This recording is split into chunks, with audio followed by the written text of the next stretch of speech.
आज हम पड़ताल कर रहे हैं एक बहुत ही दिलचस्प आइडिया की। क्या हमारी उम्मीदें, हमारी सोच सच में हमारे हकीकत को बदल सकती है? हमारे पास डेविड रॉबसन की किताब द एक्सपेक्टेशन इफेक्ट पर आधारित एक यूट्यूब वीडियो का सारांश है और हम इसी से जुड़े खास निकात मतलब पॉइंट्स पर गौर करेंगे। हाँ, तो सवाल ये है कि ये असर, ये एक्सपेक्टेशन इफेक्ट, ये कितना गहरा है? ये सवाल बिल्कुल सही है, क्योंकि ये सिर्फ उन पॉजिटिव सोचने की बात नहीं है, जैसा आपने कहा। अच्छा। ये आइडिया, जिसे एक्सपेक्टेशन इफेक्ट कहते हैं, ये बताता है कि हमारी उम्मीदों का हमारे शरीर पर, हमारी बाहरी दुनिया पर एक सीधा मतलब मेजरेबल असर होता है। मेजरेबल मतलब मापा जा सकता है? हाँ, बिल्कुल। ये सिर्फ दिमागी खेल नहीं है, इसका एक फिजिकल, एक शारीरिक पहलू भी है। अच्छा, तो ये सिर्फ ख्याली पुलाव नहीं है, पर ये काम कैसे करता है? वो यूट्यूब सारांश में प्लेसिबो इफेक्ट का जिक्र था, क्या ये उसी से जुड़ा है? हाँ, बिल्कुल। प्लेसीबो और नुसीबो इफेक्ट, ये इसके सबसे अच्छे उदाहरण हैं। हाँ, प्लेसिबो तो सुना है। प्लेसीबो में क्या होता है, किसी को लगता है कि उसे असली इलाज मिल रहा है और सिर्फ इस उम्मीद से, इस विश्वास से ही उसकी सेहत सुधरने लगती है। भले ही उसे, आप समझिए, सिर्फ एक शुगर पिल दी गई हो, पर शरीर सचमुच प्रतिक्रिया करता है। कमाल है। और नसीबो इसका ठीक उल्टा है।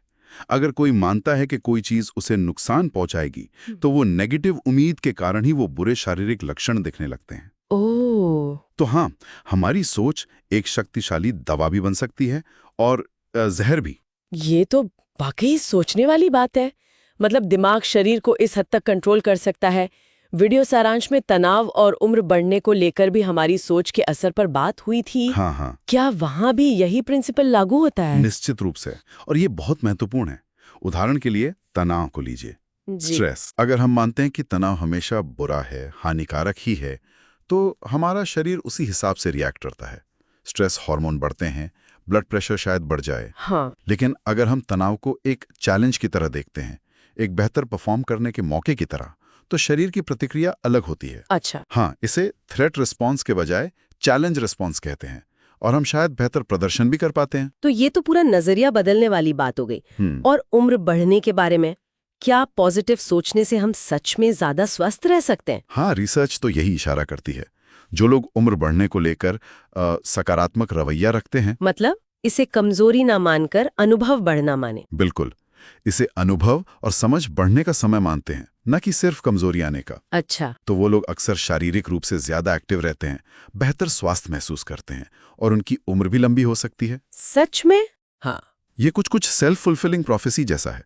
मतलब आप जो मानते हैं, आप वैसा बनने लगते हैं। जब आप मानते हैं कि आप सक्षम हैं, तो आप वैसे काम करते हैं जो आपको सक्षम बनाए रखते हैं। सफलता का विश्वास अक्सर सफलता की ओर ले जाने वाले रास्ते खोलता है। ये सुनने में तो बहुत शक्तिशाली लगता है, लेकिन क्या ये सिर्फ मन का वहम है या इसके पीछे कोई ठोस विज्ञान भी है? वो वीडियो सारांश में कुछ जिक्र था शायद। हाँ, कहीं ये बढ़ा चढ़ा कर तो नहीं बताया जा रहा? नहीं, ये सवाल वाजिब है। सारांश में जिक्र है कि किताब कई वैज्ञानिक अध्ययनों और केस स्टडीज का हवाला देती है। अच्छा। ये रिसर्च दिखाती है कि हमारी अपेक्षाएं शरीर के अंदरूनी सिस्टम्स को प्रभावित कर सकती हैं, जैसे हार्मोन का निकलना, ब्लड प्रेशर का रेगुलेशन। हाँ। यहाँ तक कि हमारे जीन्स किस तरह काम करते हैं, मतलब जीन एक्सप्रेशन, उस पर भी असर पड़ सकता है। जीन एक्सप्रेशन तक? अरे वाह। हाँ, मतलब हमारी सोच ये तय कर सकती है कि शरीर में कौन से जीन्स ऑन या ऑफ होते हैं, और ये सीधे सेहत से जुड़ा है। ये तो बहुत गहरा असर हुआ। तो अगर ये इतना शक्तिशाली है, तो क्या सारांश में इसे इस्तेमाल करने के कुछ प्रैक्टिकल तरीके भी बताए गए हैं? सिर्फ जानना तो काफी नहीं है। बिल्कुल। जानने के साथ करना भी जरूरी है। सारांश में कुछ व्यवहारिक कदमों का जिक्र है। जैसे अपनी पुरानी सीमित करने वाली सोच, मतलब लिमिटिंग बिलीफ्स, उनको पहचानना। क्या हम सोचते हैं कि हम किसी काम में अच्छे नहीं हो सकते, या बढ़ती उम्र का मतलब कमजोरी ही है? हाँ, ये तो होता है कई बार।